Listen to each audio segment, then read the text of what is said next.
حضور نبی کریم صلی اللہ علیہ وسلم نے ارشاد فرمایا، 9 قسم کے بوڑھے شخص ایسے ہیں کہ جن سے اللہ تبارک تعالیٰ راضی اور خوشی ہو جاتا ہے اور ان کو مرتے وقت کلمہ پڑھنا نصیب فرماتا ہے۔ وہ 9 قسم کے بوڑھے یہ ہیں۔ بسم اللہ الرحمن الرحیم۔ محترم ناظرین، انسانی زندگی کے 3 حصے ہوتے ہیں: بچپن، جوانی اور بڑھاپا۔ عموماً انسان کا بچپن کھیل کود میں گزر جاتا ہے۔ جوانی میں وہ کہتا ہے کہ مجھے کچھ بننا ہے، کچھ کرنا ہے، جبکہ بڑھاپے میں انسان مختلف بیماریوں اور جسم کی کمزوری کی وجہ سے بے بس ہو جاتا ہے۔ دین اسلام نے جہاں انسان کی نماز، روزہ، زکوٰۃ اور دیگر شرعی رہنمائی فرمائی ہے، وہاں پر بوڑھوں کے مقام و مرتبے اور ان کے ساتھ کس طرح پیش آنا ہے اس سے بھی رہنمائی فرمائی ہے۔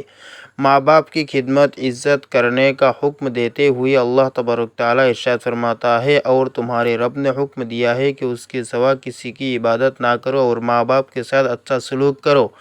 اگر تیرے سامنے ان میں سے کوئی ایک یا دونوں بڑھاپے کو پہنچ جائے تو ان سے اف تک نہ کہنا اور انہیں نہ جھڑکنا، اور ان سے خوبصورت نرم بات کرنا اور ان کے لیے نرم دلی اور عاجزی کا بازو جھکا کر رکھنا، اور دعا کرنا کہ اے میرے پروردگار، تو ان دونوں پر رحم فرما جیسا کہ ان دونوں نے مجھے بچپن میں پالا۔ بوڑھوں کی عزت کیجیے۔ دین اسلام نے ہمیں بوڑھے والدین کے ساتھ ساتھ رشتہ داروں اور معاشرے میں بوڑھے حضرات کی بھی عزت کرنے کا حکم دیا ہے۔ اللہ تبارک تعالیٰ کے آخری نبی حضرت محمد صلی اللہ علیہ وسلم نے ارشاد فرمایا، بوڑھے مسلمان کی عزت کرنا اللہ پاک کی تعظیم میں سے ہے۔ حضور نبی کریم صلی اللہ علیہ وسلم نے فرمایا کہ وہ شخص ہم میں سے نہیں جو چھوٹوں پر رحم نہ کرے اور ہمارے بڑوں کی عزت نہ کرے۔ فرمایا کہ 4 شخصوں کی تعظیم کیجیے، یعنی رسول اکرم صلی اللہ علیہ وسلم سے یہ عمل ثابت ہے۔ نمبر 1، عالم دین، یعنی وہ شخص جس نے اپنی زندگی کو طالب علم کے لیے وقف کر دیا، قرآن پاک کی خاطر سفر کیا، دین کا علم حاصل کیا اور پھر اس کی اشاعت میں اپنا کردار ادا کیا، تو ایسا شخص نبی کریم صلی اللہ علیہ وسلم کے نزدیک تعظیم اور عزت و احترام کے قابل ہے۔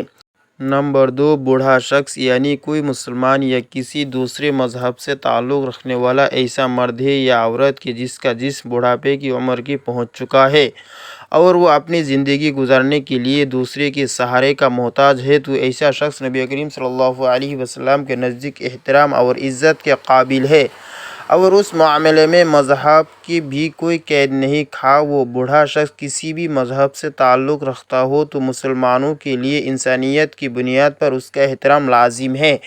حضرت اسماء بنت ابو بکر رضی اللہ تعالی عنہ بیان کرتی ہے کہ نبی کریم صلی اللہ علیہ وسلم کے زمانے میں صلح حدیبیہ کے بعد ان کی مشرکہ والدہ حضرت ابوبکر صدیق رضی اللہ تعالی عنہ کی سابقہ بیوی مکہ مکرمہ سے مدینہ منورہ آئی۔ ان کی والدہ کا نام قطیلیہ بنت عبد العزیٰ تھا اور وہ اس وقت اسلام قبول نہیں کر چکی تھی۔ جب قطیلیہ مدینہ آئی تو وہ اپنی بیٹی حضرت اسماء رضی اللہ تعالی عنہ کے لیے کوئی تحائف لے کر آئے۔ یہ تحائف کپڑے اور دیگر اشیاء پر مشتمل تھے۔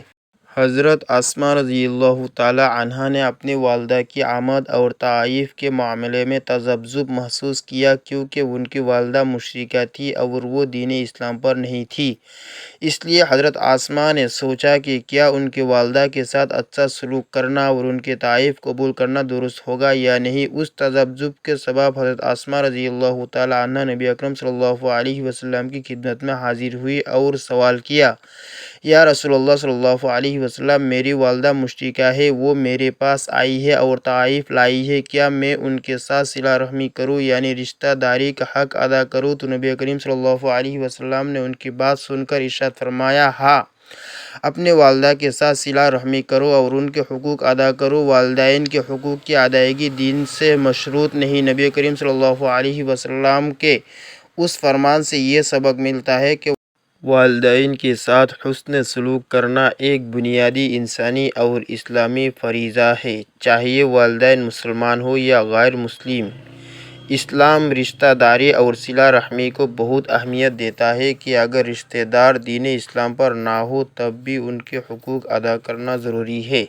تیسرا شخص جس کا احترام کرنے کے لیے نبی کریم صلی اللہ علیہ وسلم نے حکم دیا ہے وہ حاکم وقت ہے، جبکہ چوتھا شخص انسان کا باپ ہے۔ بوڑھوں کو ترجیح دیجیے۔ امام غزالی رحمۃ اللہ علیہ فرماتے ہیں کہ بوڑھوں کی عزت کا کمال درجہ یہ ہے کہ ان کی موجودگی میں ان کی اجازت کے بغیر نہ بولا جائے۔ حضرت جابر ابن عبداللہ رضی اللہ تعالیٰ عنہ فرماتے ہیں کہ کسی قبیلے کا ایک وفد بارگاہ رسالت میں حاضر ہوا اور ان میں سے ایک نوجوان بولنے لگا تو پیارے آقا صلی اللہ علیہ وسلم نے ارشاد فرمایا، یعنی تم ٹھہرو، تمہارے بڑے کہاں ہے؟ بوڑھوں کی عزت کر کے اپنی عمر میں اضافہ کیجیے۔ رسول کریم صلی اللہ علیہ وسلم فرماتے ہیں، جو نوجوان کسی بوڑھے شخص کی اس کی عمر کی وجہ سے عزت کرتا ہے تو اللہ پاک اس کے بڑھاپے کے وقت ایسے شخص کی عمر بڑھا دے گا جو بوڑھوں کی عزت کرے گا۔ بحوالہ ترمذی شریف۔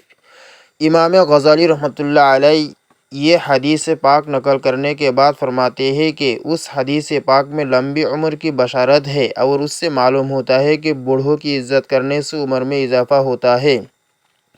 محترم ناظرین، ایک مرتبہ ایک شخص حضرت علی رضی اللہ تعالیٰ عنہ کی خدمت میں حاضر ہوا اور کہنے لگا کہ میرے بال کیوں سفید ہوتے جاتے ہیں، اس کا کیا مقصد ہے؟ حضرت علی رضی اللہ تعالیٰ عنہ نے فرمایا کہ جب حضرت آدم علیہ السلام زمین پر آئے اور وہ بوڑھے ہونے لگے تو ان کے بال بھی سفید ہونے لگے، اور جب پہلی مرتبہ حضرت آدم علیہ السلام نے اپنے بالوں کو سفید ہوتے دیکھا تو اللہ سبحانہ و تعالیٰ سے عرض کی کہ اے اللہ، میرے بال کیوں سفید ہوتے جا رہے ہیں؟ تو اللہ تبارک تعالیٰ نے فرمایا کہ بالوں کا سفید ہونا بڑھاپے، بزرگی، تجربات میں فراوانی کی طرف اشارہ ہے، اور انسان بوڑھا ہونا انسان کی نفسانی خواہشات سے دور کرتا ہے اور اس بات کو واضح کرتا ہے کہ اس شخص کے پاس زندگی میں تجربات ہے جس سے مشورہ لے کر آپ اپنے فیصلوں کو بہتر بنا سکتے ہیں۔ اس لیے اللہ تعالیٰ بوڑھوں کے مشورے زیادہ پسند فرماتا ہے، یعنی کہ بوڑھوں کے پاس جو تجربات ہوتے ہیں وہ اچھا مشورہ دیتے ہیں۔ حضرت جابر رضی اللہ تعالیٰ عنہ سے روایت ہے کہ فتح مکہ کے دن حضرت سیدنا ابوبکر صدیق رضی اللہ عنہ کے والدہ ابو قحافہ کو لایا گیا۔ ان کے سر اور داڑھی کے بال بالکل سفید تھے۔ نبی کریم صلی اللہ علیہ وسلم نے ارشاد فرمایا کہ اس کا رنگ بدلو اور کالے رنگ سے بچو۔ اس طرح ایک اور حدیث ہے کہ سیدنا عبداللہ ابن عباس رضی اللہ تعالیٰ عنہ سے روایت ہے کہ حضور صلی اللہ علیہ وسلم نے فرمایا کہ ایسی قومیں وقت آخر میں آئے گی جو کبوتر کے پوتوں کی طرح کالے رنگ کا خضاب کریں گے اور وہ جنت کی عمدہ خوشبو سے محروم رہے گی۔ اس سے یہ واضح ہوتا ہے کہ مختلف رنگ کی مہندی وغیرہ لگائی جا سکتی ہے۔ اسی طرح سے حضرت سیدنا عمر رضی اللہ تعالیٰ عنہ سے روایت ہے کہ نبی کریم صلی اللہ علیہ وسلم نے ایک بچے کو دیکھا کہ اس کے سر کے بالوں کا کچھ حصہ کٹا ہوا تھا اور کچھ حصہ بچا ہوا تھا۔ آپ صلی اللہ علیہ وسلم نے ان کو ایسا کرنے سے منع فرمایا کہ یا تو سارا سر منڈواؤ یا سارا سر چھوڑ دو، اور نبی کریم صلی اللہ علیہ وسلم کے اس حکم میں جوان اور بوڑھے سبھی لوگ شامل ہیں۔ پیارے اسلامی بھائیوں، ہمیں بھی چاہیے کہ ہم اسلام کی تعلیمات پر عمل کرتے بوڑھوں کی عزت اور احترام کریں، اور سفر کرتے ہوئے اگر آپ کو کوئی بھی بوڑھا یا بزرگ مل جائے تو اس کے لیے بیٹھنے کے لیے جگہ چھوڑ دی جائے۔ اس کی عزت کرتے ہوئے کھڑے ہو جانا چاہیے، ان کو سلام کرے اور ان سے بیٹھنے کا کہے، اور اس کے پاس کوئی سامان ہے تو اس سے خود اٹھا کر اس کی مدد کرے، اس کو اپنی جگہ پر بیٹھا کر عزت دے اور اس کی دعائیں لے۔ مفتی احمد جان خان نعیمی رحمۃ اللہ علیہ فرماتے ہیں کہ اللہ پاک کی بارگاہ میں بوڑھے شخص کی دعا زیادہ قبول ہوتی ہے۔ اللہ کریم سفید داڑھی والے بندے کے پھیلائے ہوئے ہاتھ خالی نہیں لوٹاتا۔ اللہ پاک ہمیں اسلام کی روشن تعلیمات پر عمل کرتے ہوئے بوڑھے حضرات کی عزت، ادب اور احترام کرنے کی توفیق عطا فرمائے۔ محترم ناظرین، اسلام میں موت کے وقت کلمہ طیبہ لا الہ الا اللہ کے جاری ہونے کو بہترین انجام کی اعلیٰ علامت سمجھا جاتا ہے۔ اس حوالے سے نبی کریم صلی اللہ علیہ وسلم کی احادیث اور اسلامی کتب میں مختلف روایت موجود ہے۔ حضور نبی کریم صلی اللہ علیہ وسلم نے فرمایا کہ بوڑھوں کے 9 اعمال ایسے ہیں جن کی وجہ سے اللہ ان پر راضی اور خوش ہو جاتا ہے اور ان کو مرتے وقت کلمہ طیبہ نصیب ہو جاتا ہے۔ ان خوش نصیب بوڑھوں میں سب سے پہلے نمبر پر وہ لوگ ہیں جو اپنی زندگی میں ایمان پر استقامت رکھتے ہیں اور اللہ کے ساتھ اپنے تعلق کو مضبوط بناتے ہیں، ان کی زبان پر کلمہ طیبہ جاری ہونے کی قوی امید ہوتی ہے۔ رسول اللہ صلی اللہ علیہ وسلم نے فرمایا، جو شخص لا الہ الا اللہ کہتا ہوا دنیا سے رخصت ہوا وہ جنت میں داخل ہوگا۔ صحیح مسلم۔ ایمان کی استقامت اور اللہ کے ذکر پر موت کے وقت جنت کی خوشخبری ملتی ہے۔ بوڑھے افراد جو طویل عمر گزارنے کے باوجود اپنے ایمان پر قائم رہتے ہیں، ان کے لیے یہ سعادت ممکن ہے۔ نمبر 2، بوڑھوں کی خدمت کرنے والے۔ بوڑھے والدین کی خدمت کرنے والے افراد کے بارے میں احادیث میں بہت فضیلت بیان کی گئی ہے، اور ایسے بوڑھے افراد جو اپنی زندگی کو نیکی اور خیر کی طرف رہنمائی کرتے ہیں، ان کی زبان میں کلمہ جاری ہونے کی قوی امید ہوتی ہے۔ رسول اللہ صلی اللہ علیہ وسلم نے ارشاد فرمایا کہ تباہی ہے اس شخص کے لیے جس نے اپنے والدین میں سے ایک یا دونوں کو بڑھاپے میں پایا اور ان کی خدمت کر کے جنت حاصل نہ کر سکا۔ بحوالہ صحیح مسلم۔ یہ حدیث ان افراد کی فضیلت کو بیان کرتی ہے جو اپنے والدین کی خدمت کرتے ہیں اور ان کی دعاؤں کا وسیلہ بنتے ہیں۔ ایسے والدین کے لیے نیک انجام کی امید کی جا سکتی ہے۔ نمبر 3، نماز کے پابند بوڑھے۔ ایسے بوڑھے افراد جو اپنی پوری زندگی میں نماز کے پابند رہے ہوں، ان کے لیے موت کے وقت کلمہ طیبہ کے جاری ہونے کی خوشخبری دی گئی ہے۔ رسول اللہ صلی اللہ علیہ وسلم نے فرمایا، عالی شان ہے کہ نماز دین کا ستون ہے، جو اس کو قائم رکھے گا وہ دین کو قائم رکھے گا۔ نماز کی پابندی کرنے والے بوڑھے افراد کے دل اللہ کی ذات سے معمور ہوتے ہیں اور موت کے وقت اللہ کا ذکر ان کی زبان پر جاری رہتا ہے۔ نمبر 4، حقوق العباد کا خیال رکھنے والے۔ ایسے بوڑھے افراد جنہوں نے اپنی زندگی میں دوسروں کے حقوق ادا کیے ہوں، ان کے لیے بھی نیک انجام کی بشارت ہے۔ رسول اللہ صلی اللہ علیہ وسلم نے ارشاد فرمایا، مسلمان وہ ہے جس کے ہاتھ اور زبان سے دوسرے مسلمان محفوظ رہے۔ بحوالہ صحیح بخاری۔ حقوق العباد کا خیال رکھنے والے بوڑھے افراد کو اللہ کی رحمت نصیب ہوتی ہے، ان کا خاتمہ ایمان پر ہوتا ہے اور ان کی موت کے وقت کلمہ پڑھنا نصیب ہوتا ہے۔ نمبر 5، قرآن کریم کے حافظ اور قاری۔ ایسے بوڑھے افراد جو قرآن کریم کے حافظ یا قاری ہیں اور انہوں نے اپنی زندگی کا بیشتر حصہ پڑھنے اور پڑھانے میں گزارا ہوتا ہے، ان کے لیے بھی نیک اعمال کی بشارت دی گئی ہے اور ان کو اللہ تبارک تعالیٰ مرتے وقت کلمہ نصیب فرماتا ہے۔ رسول اللہ صلی اللہ علیہ وسلم نے ارشاد فرمایا، قیامت کے دن قرآن مجید اپنے قاری کے لیے شفاعت کرے گا۔ قرآن پاک کے ساتھ تعلق رکھنے والے بوڑھے افراد کی زبان پر اکثر قرآن پاک کے الفاظ اور کلمہ جاری رہتا ہے، جو ان کی موت کے وقت میں بھی جاری رہتا ہے۔ زبان کو ذکر الہی سے تر رکھنے والے ایسے بوڑھے افراد جو اپنی زبان کو ہمیشہ اللہ کے ذکر سے تر رکھتے ہیں، ان کے لیے موت کے وقت میں یہی ذکر جاری رہتا ہے۔ رسول اللہ صلی اللہ علیہ وسلم نے فرمایا، اللہ کا ذکر کرتے رہو یہاں تک کہ لوگ تمہیں پاگل سمجھنے لگے۔ مسند احمد۔ اللہ کے ذکر میں مشغول رہنے والے بوڑھے افراد کے لیے یہ عظیم سعادت ممکن ہے۔ نمبر 6، دعا کرنے والے اور بخشش مانگنے والے۔ ایسے بوڑھے افراد جو اپنے گناہوں پر ندامت کے ساتھ اللہ سے معافی مانگتے رہتے ہیں اور دعا کرتے رہتے ہیں، ان کی زبان پر موت کے وقت کلمہ جاری ہونے کی بشارت دی گئی ہے۔ قرآن پاک میں اللہ تبارک تعالیٰ ارشاد فرماتا ہے، اور جو اپنے رب کے سامنے کھڑے ہونے سے ڈرتے ہیں اور نماز کے لیے جھکتے ہیں، یہ کیفیت ان کے بخشش کا سبب بن سکتی ہے۔ حج و عمرہ کرنے والے بوڑھے افراد جنہوں نے حج اور عمرہ کیا ہو اور وہاں پر اپنے گناہوں کی بخشش اور مغفرت مانگی ہو، توبہ کی ہو، ان کے لیے بھی نیک انجام کی بشارت دی گئی ہے۔ حضور صلی اللہ علیہ وسلم نے ارشاد فرمایا کہ مقبول حج و عمرہ جنت کی بشارت ہے۔ بحوالہ صحیح بخاری۔ نمبر 9، نیک اولاد چھوڑنے والے۔ ایسے بوڑھے افراد جنہوں نے اپنی اولاد کو دین کی تربیت دی، نیکی کے راستے پر چلایا، ان کے لیے موت کے وقت اللہ کی رحمت کی بشارت ہے۔ رسول اللہ صلی اللہ علیہ وسلم نے فرمایا، جب انسان فوت ہو جاتا ہے تو اس کے اعمال کا سلسلہ منقطع ہو جاتا ہے سوائے 3 چیزوں کے۔ نمبر 1، صدقہ جاریہ۔ نمبر 2، علم جس سے فائدہ اٹھایا جائے۔ نمبر 3، نیک اولاد جو ان کے لیے دعائے خیر کرے۔ موت کے وقت کلمہ طیبہ کا جاری ہونا اللہ کی ایک عظیم نعمت اور بندے کے نیک اعمال کا ثمرہ ہے۔ مذکورہ صفات اور اعمال ایسے بوڑھے افراد کو اس سعادت کا مستحق بناتے ہیں۔ ہمیں چاہیے کہ ہم ان اعمال کو اپنی زندگی کا حصہ بنائیں اور بڑھاپے میں اللہ تبارک تعالیٰ کی رحمت کے طلبگار رہیں۔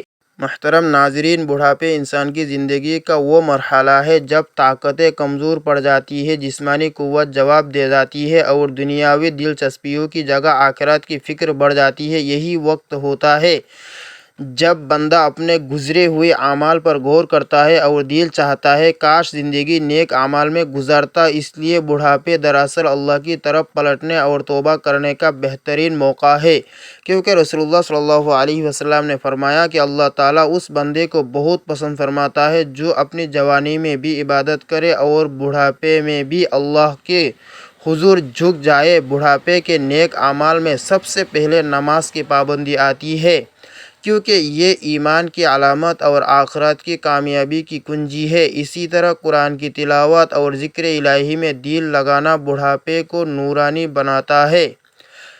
اس عمر میں صدقہ و خیرات کرنا، یتیموں، مسکینوں اور محتاجوں کی مدد کرنا آخرت کے خزانے جمع کرنے کا بہترین ذریعہ ہے۔ نبی کریم صلی اللہ علیہ وسلم نے ارشاد فرمایا کہ صدقہ گناہوں کو بجھاتا ہے جیسے پانی آگ کو بجھاتا ہے۔ بڑھاپے میں توبہ اور استغفار پر مداومت ضروری ہے، کیونکہ زندگی کا کوئی بھروسہ نہیں ہے اور اسی توبہ کے ذریعے پرانے گناہ معاف ہو سکتے ہیں۔ بڑھاپے کے نیک اعمال میں اولاد کو دین کی تلقین کرنا، نیک نصیحت کرنا اور اپنی زبان کو جھوٹ، غیبت اور غلط باتوں سے بچاؤ بھی شامل ہے۔ اس عمر میں انسان کے لیے سب سے بڑی کامیابی یہ ہے کہ وہ دنیا سے ایمان کے ساتھ رخصت ہو اور اللہ کے حضور اس حال میں ہو جائے کہ زبان پر کلمہ طیبہ جاری ہو۔ لہٰذا بڑھاپے میں زیادہ سے زیادہ نفلی عبادت، دعائیں، درود شریف اور دلوں کو جوڑنے والے اعمال کرنا چاہیے، کیونکہ یہ سب اعمال آخرت میں روشنی اور جنت کی نعمتوں کا باعث بنیں گے اور یہی بڑھاپے کا سب سے قیمتی سرمایہ ہے۔ بڑھاپے میں نیک اعمال کی اہمیت اس لیے بھی بڑھ جاتی ہے کہ یہ عمر انسان کے لیے آخرت کی تیاری کا آخری موقع ہوتی ہے، کیونکہ جوانی میں غفلت اور دنیاوی مصروفیات کی وجہ سے جو کوتاہیاں ہوئیں ان کی تلافی کا بہترین وقت بڑھاپا ہے۔ اس عمر میں انسان کی دعائیں زیادہ قبول ہوتی ہیں، کیونکہ اس کا دل نرم اور دنیا کی محبت سے کچھ حد تک خالی ہو چکا ہوتا ہے۔ اس لیے بڑھاپے میں کثرت سے دعائیں مانگنی چاہیے، خاص طور پر ایمان پر خاتمے اور قبر اور آخرت کی آسانیوں کے لیے۔ نبی کریم صلی اللہ علیہ وسلم نے فرمایا کہ بوڑھے مومن کی دعا رد نہیں کی جاتی، اس لیے یہ وقت ذکر الہی، تسبیحات، سبحان اللہ، الحمدللہ، اللہ اکبر اور لا الہ الا اللہ کی کثرت کا ہے، تاکہ زبان ذکر سے تر رہے اور دل ایمان کی روشنی سے آباد ہو۔ بڑھاپے میں اپنے گزرے گناہوں پر شرمندگی کے ساتھ توبہ کرنا اور دوسروں کے حقوق ادا کرنا بھی ضروری ہے، کیونکہ اگر بندہ اللہ کے پاس حقوق العباد کے بوجھ کے ساتھ گیا تو کامیاب نہ ہو سکے گا۔ والدین کے لیے بڑھاپے اولاد کی اصلاح اور ان کی دعاؤں کا بہترین وقت ہے، کیونکہ والدین کی دعا اولاد کے حق میں بہت زیادہ اثر رکھتی ہے۔ اس عمر میں حج اور عمرہ ادا کرنے کی کوشش کرنی چاہیے اگر استطاعت ہو تو، کیونکہ یہ گناہوں کو مٹا کر انسان کو ایسے پاک کر دیتا ہے جیسے ماں کے پیٹ سے پیدا ہوا ہو۔ بڑھاپے کے نیک اعمال میں سب سے بڑی فضیلت یہ ہے کہ انسان دوسروں کے لیے آسانیاں پیدا کرے، لوگوں کی مدد کرے، صلح رحمی کرے اور اپنے اخلاق کو نرم رکھے، کیونکہ نبی کریم صلی اللہ علیہ وسلم نے فرمایا کہ سب سے زیادہ وزن دار چیز قیامت کے دن اچھے اخلاق ہوں گے۔ بڑھاپے ہمیں یہ سبق دیتا ہے کہ دنیا کے دھوکے میں نہ پڑے بلکہ اپنی آخرت کو سنوارے، اپنے رب سے لو لگائے، اس کی رحمت پر بھروسہ کرے اور اپنے ہر لمحے کو نیک اعمال میں گزارے، تاکہ موت کے وقت فرشتے ہمیں خوشخبری دے کہ اے پاکیزہ روح، اپنے رب کی طرف لوٹ چل، تو اس حال میں کہ وہ تجھ سے راضی اور تو اس سے راضی ہے۔ آخر میں اللہ پاک سے دعا ہے، اے ہمارے پیارے اللہ، ہم گناہ گار ہیں، کمزور ہیں، خطا کار ہیں، مگر تیرا کرم بے پایا ہے۔ اے رب کریم، جب جوانی میں ہم بھول گئے تو نے پھر بھی رزق دیا، عزت دی، مہلت دی، اب جب بڑھاپے آئے تو ہمیں اپنے قریب کر لے، ہمیں اپنی رحمت سے نہ دور کر۔ اے اللہ، ہمیں ایسا بڑھاپا عطا فرما جس میں دل تیرے ذکر سے آباد ہو، زبان تیری حمد سے تر ہو، اور آنکھیں تیری رضا کے آنسو بہائے۔ اے اللہ، جب جسم کمزور ہو جائے تو ایمان کو مضبوط کر دے، جب دنیا کے سہارے چھوٹ جائے تو ہمیں اپنا سہارا عطا فرما۔ یا رب العالمین، ہماری زندگی کا آخری لمحہ ایمان پر لکھ دے، ہماری زبان پر کلمہ طیبہ جاری کر دے اور ہماری روح کو اپنی رضا کی خوشبو میں اٹھا لے۔ اے اللہ، ہمارے ماں باپ، ہمارے بزرگ، ہمارے اساتذہ اور سب اہل ایمان پر اپنی خاص رحمت نازل فرما۔ ہم سب کو ایمان کے ساتھ زندگی، صبر کے ساتھ بڑھاپا اور سکون کے ساتھ موت عطا فرما۔ اللہ پاک ہم سب کو ان باتوں پر عمل کرنے کی توفیق دے، آمین۔